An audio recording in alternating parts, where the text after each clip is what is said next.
Everyone agreed that Jeffrey Dahmer was quiet. In an apartment building full of arguments, music, and late-night laughter, his unit was strangely calm. He nodded politely in the hallway. He avoided eye contact.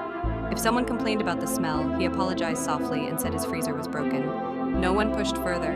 People liked simple answers. At night, neighbors heard noises they couldn't place, metal against metal, a low hum, sometimes voices that stopped too suddenly. Milwaukee was full of strange sounds. The city taught you how to ignore things. Dahmer lived alone, but he was never lonely. He watched people the way others watched television, memorizing details, imagining conversations that never happened. To him, connection wasn't something you shared. It was something you kept. When police visited his apartment, they stood only a few feet from the truth. The smell made them uncomfortable. Dahmer smiled nervously, joked about spoiled meat, and thanked them for their time. The officers left, relieved to escape the cramped space.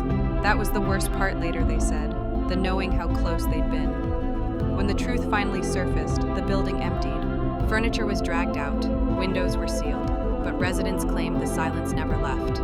Even stripped bare, the apartment felt occupied, as if someone were still standing just behind you, breathing carefully so you wouldn't notice. Dahmer was arrested. His name became a warning, a headline, a lesson, but the fear stayed. Because what haunted people most wasn't what he'd done, it was how easily he'd been overlooked. How ordinary he seemed, how many times someone stood right outside his door and chose not to knock again, and how sometimes the scariest monsters don't hide. They wait quietly, hoping you won't look too closely.